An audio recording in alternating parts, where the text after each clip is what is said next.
গ্যাসের সংকট বিএনপি সরকার তৈরি করেনি, এটি পূর্ববর্তী সরকার করেছে। এমনকি দেশের ব্যাংকগুলো তারা ধ্বংস করে গেছে বলে মন্তব্য করেন স্থানীয় সরকার মন্ত্রী মির্জা ফখরুল ইসলাম আলমগীর।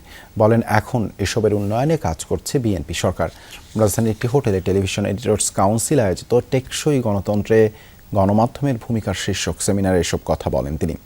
মন্ত্রী জানান, পাশ্চাত্যের অনেক দেশে গণতন্ত্র প্রতিষ্ঠা হতে 3 থেকে 400 বছর লেগেছে, আর 5 মাসও হয়নি। অনেকে বলছে এই সরকার ব্যর্থ, এটা চরম অসহিষ্ণুতা। এ সময় মন্ত্রী বলেন, গণমাধ্যম শক্ত থাকলে গণতন্ত্র টেকসই হতে পারে।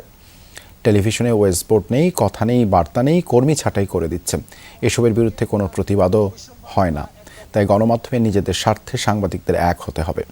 সেমিনারে তথ্য ও সম্প্রচার মন্ত্রী জহিরুদ্দিন স্বপন বলেন, কর্পোরেট ব্যবসার সাথে সাংবাদিকতা পেশা গুলিয়ে ফেলা উচিত নয়। জুলাইয়ে রক্তক্ষয়ের পর নতুন সম্ভাবনা ও সুযোগ তৈরি হয়েছে। দ্রুত টেকসই গণমাধ্যম প্রতিষ্ঠা করতে দৃঢ় প্রতিজ্ঞ সরকার। একজন সরকারি কর্মকর্তা অথবা একজন কর্পোরেট এক্সিকিউটিভ অথবা একজন উদ্যোক্তা ব্যবসায়ী, তার সঙ্গে কিন্তু সাংবাদিকতার পেশাটাকে যদি গুলিয়ে ফেলি তাহলে ভুল হবে। এটাকে অবশ্যই একটা ভিন্নভাবে দেখতে হবে। গ্যাসের সংকট কি বিএনপি তৈরি করেছে? লাস্ট গভর্নমেন্ট একটা এক্সপ্লোরেশন করে নাই, একটা আপনার এক্সপ্লোরেশনের দিকে যায় নাই। এবং যে সিস্টেম তৈরি করেছিল যে ইম্পোর্ট ছাড়া আর কোনো কিছু করা যাবে না অবস্থা, গোটা ইকোনমিটাকে সেভাবে তৈরি করেছিল।